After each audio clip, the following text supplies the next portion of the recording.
There are things a man never forgets, things that cling to the soul like an open wound that never heals, and that return night after night in the form of images, voices, and forebodings that won't let you sleep. 3 days ago, I received a message that shook me to my core. A father, in desperation, begged me to listen to what his 7-year-old son had experienced. And I confess that, in more than 4 decades dealing with the inexplicable, the spiritual, the horrific, and the miraculous, nothing has struck me like what I am about to tell you. Because if what that boy saw is real, and everything in me screams that it is, then we are mere weeks away from the most decisive event in our history. Between the 20th and 24th of December 2025, the world as we know it will cease to be the same. I am not speaking of fiction, nor of superstitions or made-up prophecies. I am speaking of something seen through the innocent eyes of a child, and confirmed by signs that fit terrifyingly well with sacred texts forgotten for millennia. His name is David, 7 years old, and what he experienced during the 4 minutes when his heart stopped beating is something that shook even my faith. I am Mel Gibson, and throughout my entire life, I have pursued the mystery of faith and evil. I have faced the hell of war, the pain of loss, and the silence of God, but nothing prepared me for that boy's gaze. It all began on an ordinary afternoon. David was playing ball with his father in the backyard of their home, in a small town surrounded by trees and warm breezes. They were laughing. The father told me he had never seen his son so happy. Then, suddenly, he stopped, clutched his chest, and collapsed. Without warning, without a cry, just a small body folding and going dark. Cardiac arrest, a healthy boy with no prior history of illness. The father scooped him up and ran. He drove like a madman to the nearest hospital. He said he was screaming his son's name while holding him, and with every passing second, he felt life slipping away from that little body. At the hospital, the doctors rushed David through the corridors. The father couldn't follow. He stayed in the waiting room, face buried in his hands, praying silently. David later told me that he saw everything. From above, he saw his father crying, the doctors trying to resuscitate him, the defibrillator, the hurried orders, the failed attempts. And then came the darkness. But the darkness did not last. He told me he was enveloped by a living light, a light that did not blind him but embraced him, a light that breathed love. He did not see a human figure, but he felt a presence that had known him since before he was born. And it was in that light that he heard a voice he could never forget. "David," the voice said, "I brought you here because I need you to see what is coming." The voice was not just sound, it was warmth, vibration, it was peace and power at the same time. David told me that then a figure approached, wrapped in a golden mist that pulsed as if alive. "I am Jesus," he said. The boy described the eyes as windows into the universe itself.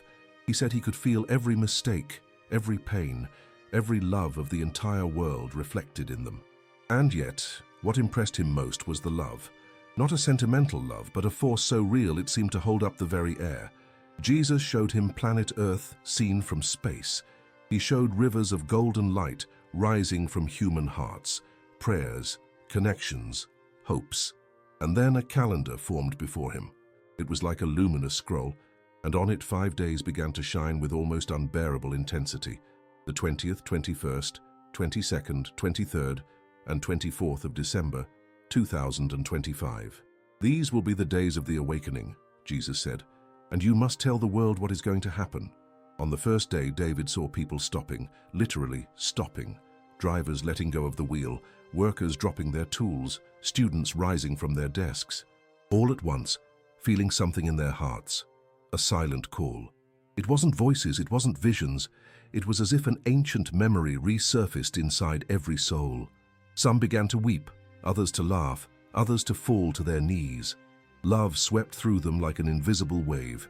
Hardened men wept in the streets. Women collapsed in tears, begging for forgiveness.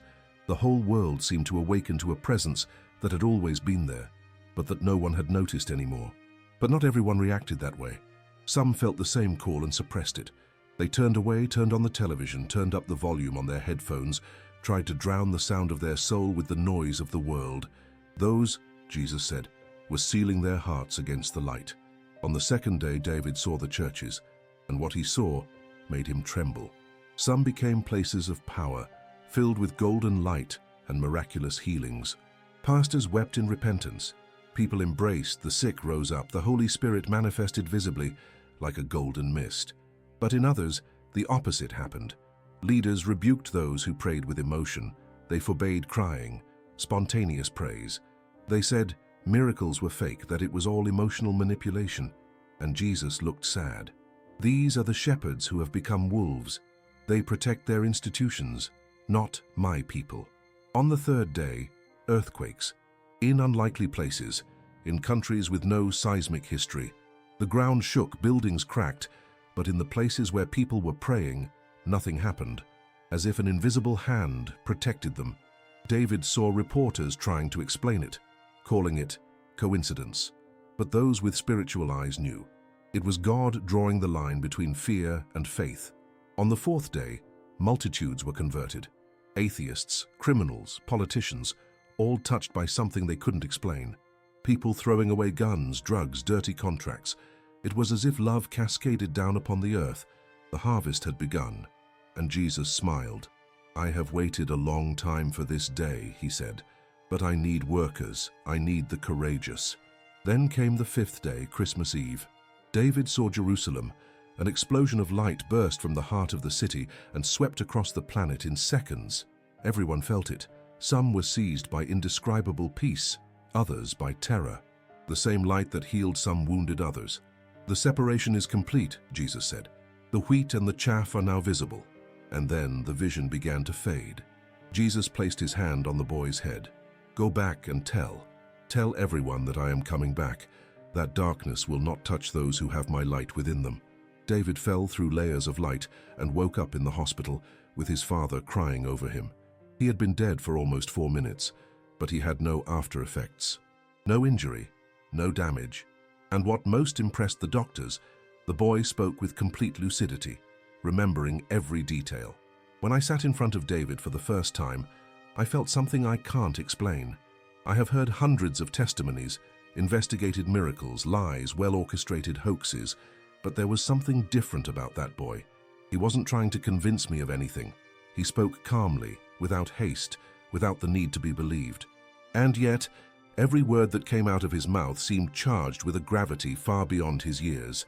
The father, sitting beside him, clutched a crucifix in his hands and kept turning it over and over. He told me that since that day in the hospital, his son had never been the same again. Not that he had stopped being a child. He still played ball, still laughed, still watched cartoons, but there was something in his eyes, a silent depth, a peace that does not belong to this world. It was as if he had returned with a piece of heaven trapped inside his chest. I spoke with doctors, nurses, technicians. They all confirmed the details, the cardiac arrest, the exact 4 minutes, the words spoken during resuscitation, everything the boy reported. Even the defibrillator number they used. A 7-year-old boy could not have invented that. And most strikingly, when I asked him what he saw after the light from Jerusalem, his eyes filled with tears. "Jesus showed me what comes after," he said, "and it's not the end, it's the beginning." David described a divided world. On one side, people full of light, living with love and compassion. On the other, those who had rejected the divine presence, trapped in fear, anger, and darkness. He said cities began to change. In some places, solidarity became the rule. People shared food, prayed together, cared for one another. Miracles became daily. The sick were healed without medicine. Broken families reconciled. Love spread like fire. But there was also the other side, places where rejection of the light turned into rage. Crime increased, madness spread, and governments tried to control the chaos. David saw laws being created to censor any mention of the supernatural. He saw people arrested for speaking of miracles. "They will call what is holy dangerous," he said. "They will try to extinguish the light, but they won't succeed." As he spoke, I remembered everything I've lived through, the films I made, the stories I told trying to understand the mystery of God and evil, and I realized that nothing compares to the power of the simplicity with which a child speaks of the divine.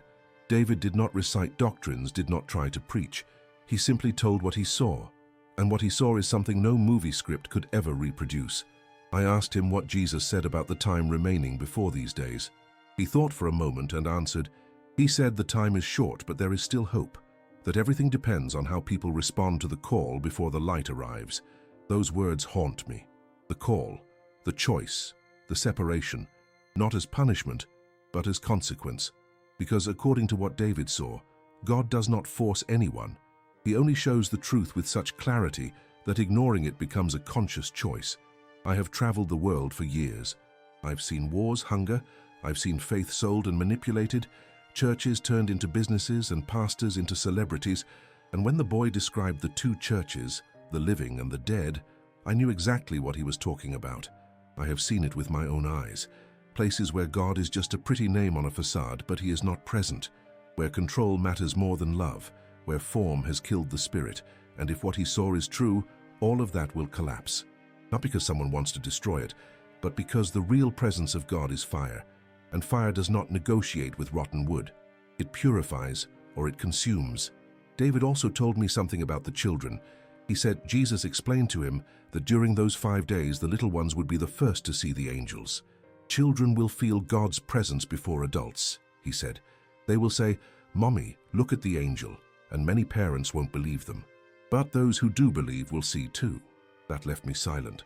I thought of my own children, of the children of the modern world, so distracted, so immersed in screens, and I imagined what would happen if an entire generation of children began to see the invisible. The boy also described a kind of song, a melody that has followed him since he returned. He said it was the same chant he heard when Jesus blessed him before sending him back. Thousands of voices, he said, singing a word that felt like love. Sometimes, while he sleeps, his father hears him murmur that melody.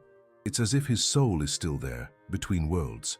As an investigator, I had to confront reason. I spoke with psychologists, neurologists, theologians. Some tried to explain it with hypoxia, others with imagination. But the more they tried to rationalize, the more the boy's story stood like a wall of coherence. A boy who can barely read describing apocalyptic symbols, perfectly aligned with passages from Daniel, Joel, and Revelation.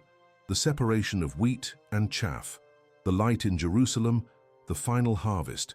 I am not a fanatic. I don't believe everything I hear, but I also cannot ignore when the inexplicable bears the mark of the divine. And looking back, I realize that perhaps we truly are at the gates of something. The world is weary, divided, desperate for meaning. Wars multiply, faith fades, love grows cold. Everything seems prepared for an awakening. David knew nothing of this. He doesn't watch the news, doesn't read newspapers, yet he described with precision what we are living through and what is coming. He told me that after the explosion of light, humanity will never be the same, that borders will fall, that technologies will fail temporarily, that time will seem to slow down. It will be as if heaven touches earth, he said, and everyone will feel it. No one will be able to escape God's presence. I asked him what would happen to those who reject the light. He lowered his eyes and answered, "They will remain alive, but it will be like walking without a soul.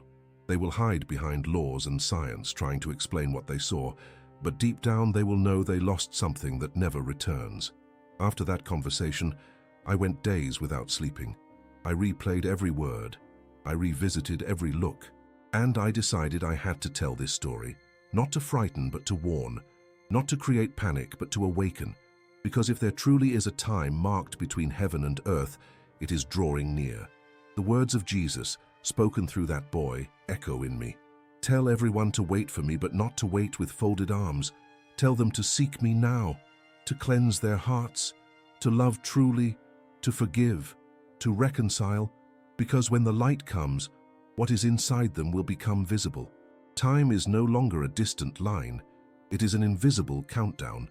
And perhaps that is the true meaning of the Christmas we have forgotten, the return of the light, not in a manger, but inside every soul. That is why I am here, recording these words. Because if David is right, and everything indicates he is, we have little time. The weeks that separate us from the 20th of December are the last opportunity to choose which side of the light we want to stand on. I don't know if you believe in miracles. I don't know if you believe in God. But I know there are moments in history when the supernatural imposes itself in such a way that denial becomes impossible. And when that happens, the only question left will be, were you ready? I, Mel Gibson, am not speaking now as a filmmaker. I speak as a man, as a father, as someone who has seen glory and horror coexist in the same world. I believe God is about to speak with a voice no nation can silence. And when that voice resounds, hearts will be divided, not by religion but by love or fear. If you have listened this far, do not ignore it. Prepare yourself. Ask for forgiveness. Love more. Restore what was broken, because when the light from Jerusalem crosses the sky, there will be no more time for excuses. There will only be the truth, naked and absolute, and before it, every knee will bow. This is the story of David, the boy who saw the future, and the man who decided to believe him.